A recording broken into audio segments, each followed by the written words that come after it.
Welcome to Store Brand Comics, where I talk about comic books. We're covering Knightfall Volume 2 today. So, something I gotta say is these ones are definitely making an impact on my shelf space. My dad and I have been building my comic book shelves, or rather, we built the first comic book shelf and haven't made any more. This is what my shelf looks like right now. And that ain't even the whole chalupa there. There's more that I keep hidden in a cupboard. Look at all this. My secret stash. So, Knightfall Volume 2. Batman Knightfall Volume 2. Let's read off the credits here so you know who's responsible for it. It's written by Chuck Dixon, Doug Munch, and Alan Grant. Penciled by Graham Nolan, Klaus Janson, Jim Aparo, and Brett Blevins.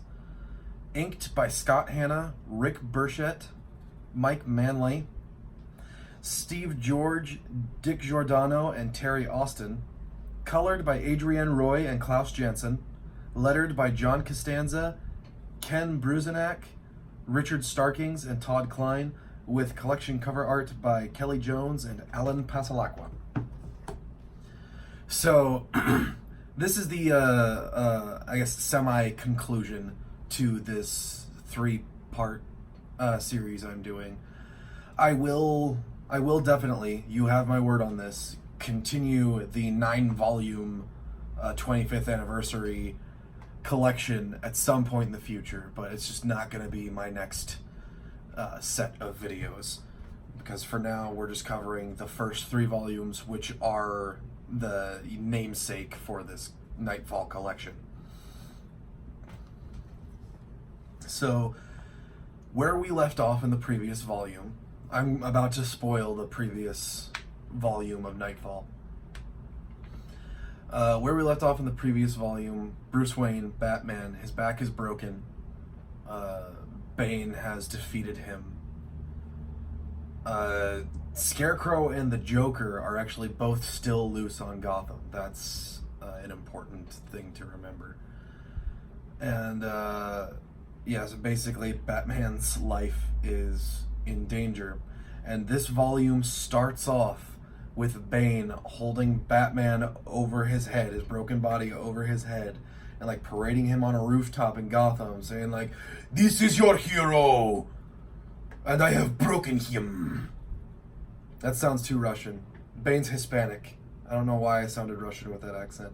And he chucks him down into like whatever Gotham equivalent of Times Square there is, like just into the middle of a crowd of people who seem, for some reason, mostly disinterested in this. It's kind of weird, because it's Batman. And then Bane disappears while the police show up on the scene. An ambulance shows up and takes Batman away. And the ambulance, it turns out, was really Alfred and Tim, Robin, picking him up in disguise as EMTs. And using that as a way to secretly get him to the Batcave so that they could give him home remedies. So yeah, that's where this one starts off. It starts off basically carrying on the sort of bleakness of the previous volume, really hammering home just how hard of a failure this was for Batman. And once again, you can't help but feel like just kind of really bad reading it, because the failure isn't even really Batman's fault ultimately. Well, okay, it is, because he pushed himself way too hard. But the thing is, like, he pushed himself really hard for a long time, not even realizing what was about to happen, and then Bane went and sprung all the loonies from Arkham Asylum, and Batman, who was already in an exhausted state, had to push himself even further just to round all those dangerous criminals back up. And that's when Bane struck. So it's kind of half Batman's fault, because he shouldn't have pushed himself the way he did, but it's also half, like, not his fault, because how could he possibly have known what was coming? So, yeah, it's just one of those things where it's like, it's an instance of seeing a childhood hero like as broken and beaten as he ever has been and probably ever will be. So it's an interesting book. Bruce spends the entire book either in bed or in a wheelchair because his spine was broken. There's this doctor lady that he's been seeing who's been treating Robin's dad for something. There's a lady doctor that Bruce has been seeing to like kind of help him treat his physical ailments and his psychological anxieties that he's been having about his work as Batman, who was recommended to him by Tim Robin, not Tim Robbins, the then current Robin, who was named Tim.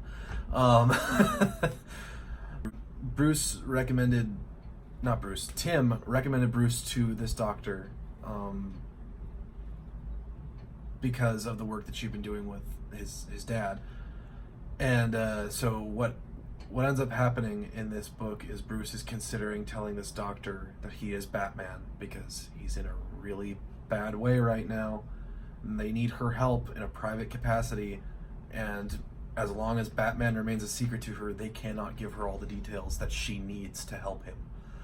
So Bruce kind of agonizes over the choice of whether or not he should tell this doctor that he is Batman. On top of the fact that there seems to be a little bit of a romantic thing developing between them. And he just kind of wants to trust her with that identity. If you've ever seen the YouTube channel How It Should Have Ended, where they do all those little cartoons where they kind of poke fun at movies and like how they think the movie should have ended. It's rarely ever how they actually think the movie should have ended because it's so ridiculous most of the time. It's all for comedy. How It Should Have Ended has like their own like sort of parody version of Batman who every time he meets a pretty girl, he kind of leans into her and says like, "Hey, you want to know my secret identity?" Which I always laugh at. And at first I was thinking that was just poking fun at like movie versions of Batman because they usually tell the girl that about their secret identity. I didn't even realize that that's a comic book thing too. Because there's a pretty girl who's a doctor. Bruce likes her and he wants to tell her he's Batman. So yeah, that's just kind of a Batman thing. Which I never realized. So yeah, Bruce is down and out. And Gotham is going to hell in a handbasket because there's no Batman in control. Bane is consolidating power, intimidating all of the big dons and mobsters and stuff to basically fall in line under him. He even brings Catwoman in and tells her like, "Hey, you can keep doing what you're doing, but I want you to fence whatever you steal exclusively through my network." And Catwoman's like, "I'll consider it," and by that I mean screw you, and she leaves. Because she's Catwoman, she doesn't have to do what Bane tells her, she doesn't have to do what any man tells her. Okay, so yeah, Bane is trying to get control of all of Gotham City. And Robin can't handle it on his own. And Commissioner Gordon definitely can't handle all that by himself. So, and on top of the fact, you've still got guys like Scarecrow out there who are just kind of doing their own thing. So, who is going to be Batman? Robin's first thought is, well, can we call Nightwing? And Bruce is like, Nightwing's got his own things going on right now, so it's best not to. So they don't even call Nightwing to try and fill in as Batman. And for those who might not be familiar, Nightwing is the name that was taken on by the original Robin after he kind of outgrew the Robin title and became his own hero out from under Batman's shadow. It kind of just now occurred to me that there might be some people out there who don't know who Nightwing is. He's just so, for me as a Batman fan, he's just so ingrained in my knowledge that whenever I bring him up, I always just kind of assume that people have heard of him. So yeah, that's what Nightwing is. Nightwing is the first Robin who outgrew the green tights and decided to put on some black and blue ones instead. So yeah, they don't even call Nightwing to fill in as Batman. Instead, they get that Azrael guy that I mentioned in the previous video, or with one of the previous videos, who they had kind of been training to be a member of the Bat team, and he does well at first, and then he kind of starts doing his own thing, and it becomes not fun for everyone. So that's kind of that's the main conflict of this book. But the thing about Knightfall Volume 2 is, with it being right after like the main event of this particular series, which is Batman's back getting broken, this one does feel a little directionless, especially since I feel like there are probably a couple of filler issues in this particular book. Because this one collects issues from 4 different series. It's got Batman numbers 498 through 500, Detective Comics numbers 664 through 666, Showcase 93 numbers 7 and 8, and Batman Shadow of the Bat numbers 16 through 18. The Shadow of the Bat and Showcase 93 issues kind of feel a little fillerish, especially the Showcase 93 issues. Because, well, I guess this is kind of a good opportunity to start talking about the art. Because with there being 4 different comic book series in here, that means basically 4 different art teams. Almost completely different. Not entirely. If I'm not mistaken, let me reread the credits. Yeah, they basically shared 2 colorists between the 4 books, but yeah, it's so there's some wildly different styles displayed throughout this book, and I will say that visually, my favorite issues of this book are probably the Shadow of the Bat issues, which is a 3-part story basically wrapping up the Scarecrow subplot for this particular storyline.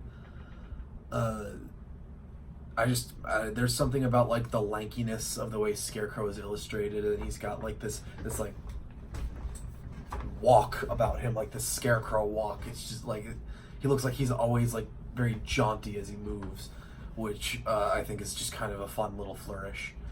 Obviously, comic book images can't actually move, but the way his motion is conveyed is like he's very Scarecrowy with the way he moves, which is, fitting since he is the Scarecrow.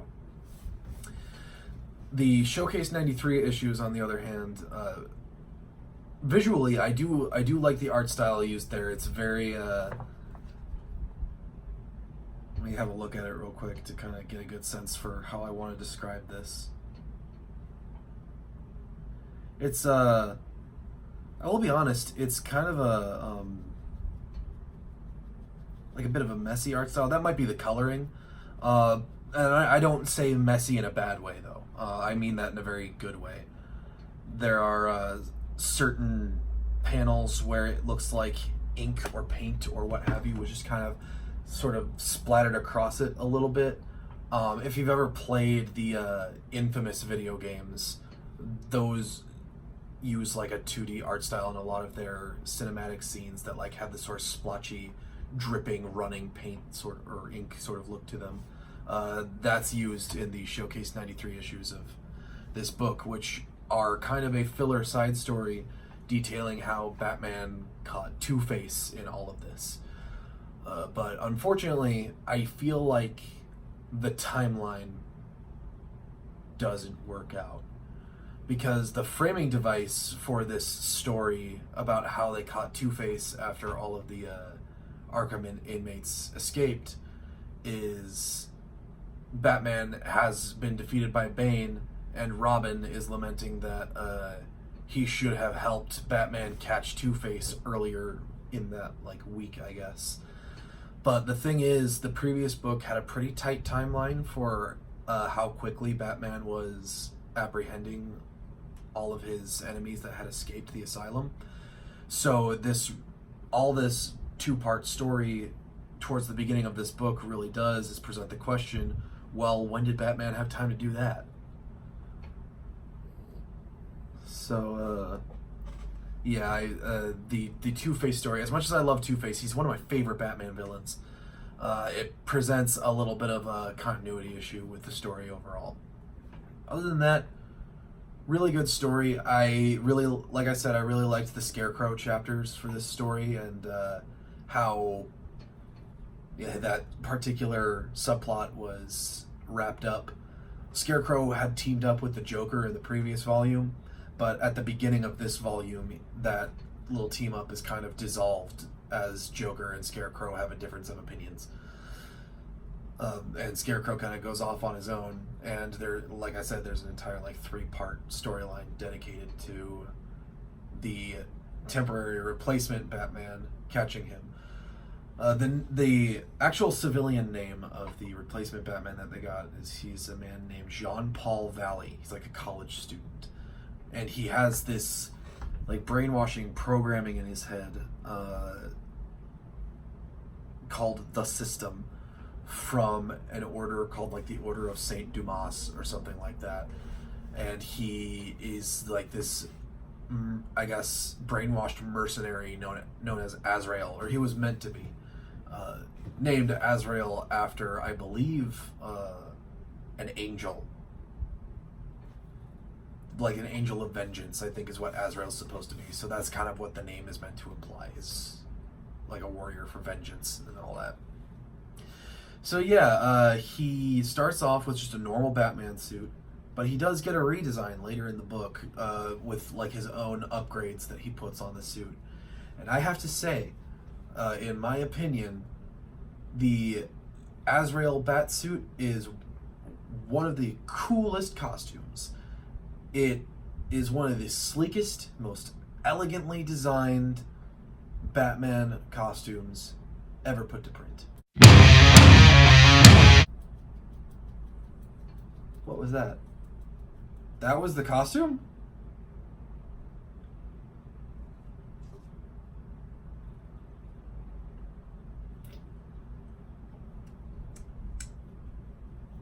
Okay then, I take it back. The Azrael Batman costume is, in my opinion, the epitome of 90s excess in comic book designs. There are very few things that I can really gripe about when it comes to the Knightfall storyline in Batman. My dog is scratching herself. I don't know if you can hear that.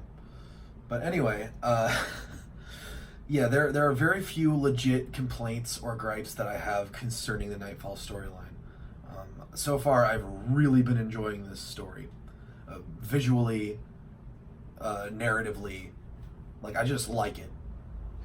But if there's one thing I can complain about, it is the crazy Spawn-esque design for Jean-Paul Valley's Batman suit. Because good lord. The one thing I absolutely can compliment about this suit is the full face mask, obscuring the lower half of the face. I've always liked that sort of look for a darker vigilante character. So the full face mask on him, good job. I like that. But the cape, the big, pointy, swooshy, vampire-y cape, I made it pretty clear in the first video in this series how I like Batman's cape to look. I like the standard, just kind of normal, flowy, with the little pointed bat tips at the end sort of Batman cape. I'm very particular about the way I like my Batman's cape to look. And everyone's going to be different. Everyone's going to have their own opinions. But yeah, to me, Azrael Batman's look is just, it is so 90s. So yeah, that's my opinion on that. So, my overall thoughts on Batman Knightfall Volume 2, and I guess the initial Batman Knightfall arc as a whole, and how it functions as a transitioning point for Batman, and how it introduces its new central villain. It's all pretty good. I like it. This is a storyline that I've been building up towards reading pretty much for my entire life. But yeah, this is my first time reading the Knightfall Saga, is for this video series, and I was not disappointed by it. It's just one of those stories where I feel like it's kind of difficult to overhype this particular Batman story. It's no secret or wonder why this story is kind of looked back on so fondly, held in high regard, and its shadow still looms pretty large over Batman comics to this day. The same way that the death of Superman looms over the Superman comics to this day. People are going to remember Bane for the same reason people remember Doomsday, is because Bane's the one who did it. He's the one who brought Batman down. He's the one who laid the hero low, took his place as, in a position of power, and became more than just another Batman villain. Now, has Bane kind of been overplayed in recent years? My answer is yes. I know that the current Batman run by Tom King is very Bane-centric. And one thing that I've noticed about writers who are able to write a single character for any length of time, like a couple years, you definitely get a sense for who their favorite villains are for that character. Like with Tom King's current run on Batman, you can tell that he's into Bane. He likes Bane. Just like the Spider-Man writer, Dan Slott, he wrote Spider-Man for 10 years. And you can tell he was super into Dr. Octopus. And so am I. So you can probably tell what my opinions are on the Dan Slott run for Spider-Man. Or not, because you might be a new reader. So and then the current run on Thor, or rather the recently concluded run on Thor by Jason Aaron, you can tell he probably really liked Malekith the Dark Elf, because he was the big bad for the vast majority of the run on Thor that Aaron just concluded. The only other major villain in that run was one that Aaron himself created, or co-created. So yeah, but yeah, it's interesting that Bane is a character whose legacy was immediately cemented, and he has lived on for 25 years. That's a quarter of a century, 2.5 decades. There are very few villains or comic book characters in general who are created for one of the big two publishers, Marvel or DC, who get to make an impact like that anymore. It's very rare, I guess, especially for villains, to see a new villain who leaves an impact like that. New heroes tend to leave a stronger impression because they're the main character. Characters like Kamala Khan from the Marvel comics, she's the current Miss Marvel. She made an instant impression, so she's going to be around and be remembered for a long time. She's a new staple hero. But I look at some of DC's recent recently created villains, new villains. There was a villain in a recent Batman comic called, his name was just Gotham, and he was basically like a Gotham City version of Superman. He definitely had a major impact right off the bat on the current Batman storyline, but he's not a character who's going to be especially remembered years down the line. Not the way that Bane is. Certainly not the way that the Joker is, or Mr. Freeze, or the Penguin, or any of the big Batman villains. So yeah, this story really is that good, and it builds Bane up as a legit threat very, very well, in my opinion. And then it brings him back down in an appropriately violent and drawn out sort of way. I don't want to spoil specifically how this volume ends, but it does end on a bit of a darker note, kind of as like a herald for things to come, with Azrael Batman at the helm.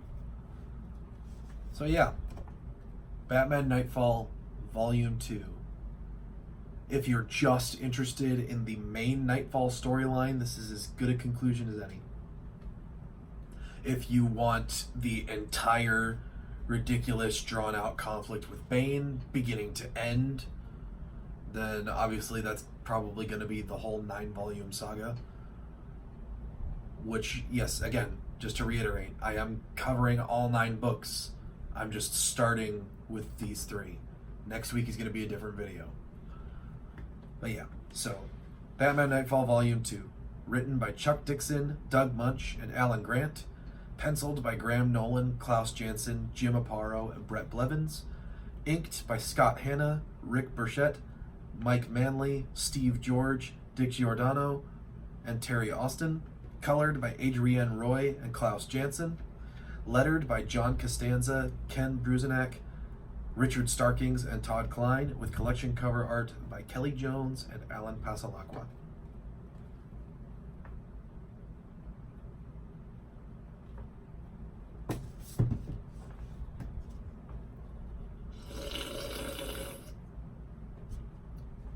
All right, I'll see you next week with something different. Like and subscribe. Yes, that was an order.